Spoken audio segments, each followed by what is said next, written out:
আজ ভগবানের সেবায় এত বড় ভুল কি করে আমি করে ফেললাম। রাধে রাধে ভক্তগণেরা। তো সকালে ভগবানের মঙ্গল আরতি সেরে ভগবানের বাল্য ভোগ কমপ্লিট করে এখন চলে এসেছি রান্নাঘরে ভগবানের জন্য সকালের জলখাবার রেডি করার জন্য। তো আজকে সকালের জলখাবারে করেছিলাম ঘি দিয়ে পরোটা আর সাথে আলু ভাজা। তো দুজনে মিলে চলে এসেছি রান্নাঘরে, দুজনে হাতে হাতে মানে সকালের ভগবানের সেবার সমস্ত কাজটা দুজনে মিলেই করে নিই, ভীষণই ভালো লাগে। তো সেও আমায় অনেকটা হেল্প করে। তো সেই জন্য আমার ভক্তিতে ভগবানের সেবায় এতটুকুও কোনো সমস্যা হচ্ছে না। যেহেতু নতুন নতুন সবে 10 দিন মতন হলো, 10-12 দিন হলো ভগবানের সেবায় মানে নিজেদের যুক্ত করেছি, মানে অন্ন ভোগ যেটা আমরা দিচ্ছি ভগবানকে, তো সেই ভোগটার কথাই আর কি বলছি। তো দেখো দুজনে মিলে মানে খুব সুন্দর করে ভগবানের সেবার জন্য সমস্ত ভোগগুলো রন্ধন করছিলাম।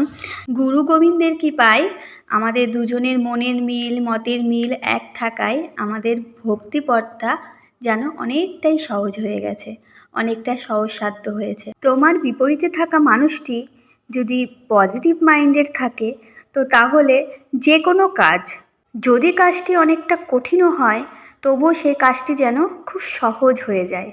তো এটাই বাস্তব। তো আমাদের ক্ষেত্রেও সেম তাই হয়েছে। তো যাই হোক, ভোগটা দুজনে মিলে তৈরি করা হয়ে গেছে।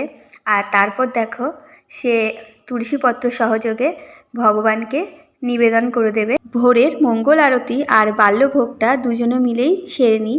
আর তারপর এই সকালের জলখাবারটা ভগবানকে নিবেদন করার দায়িত্ব কিন্তু বড়মশাই নিয়েছেন। তো সেই বলেছে যে প্রতিদিন আমি মানে ভগবানের সকালের ভোগটা লাগিয়ে দেব। তো যাই হোক, তারপরে চলে আসব আমার দুপুরের জন্য। ভগবানের দেখো সেবার সব আয়োজন আমি করে নিয়েছি, একদম অল্প কিছু করেছি যেহেতু শরীরটা একদমই খারাপ। সেই জন্য সে বলল একদমই হালকা পাতলাভাবে আজকের মেনুটা রাখো।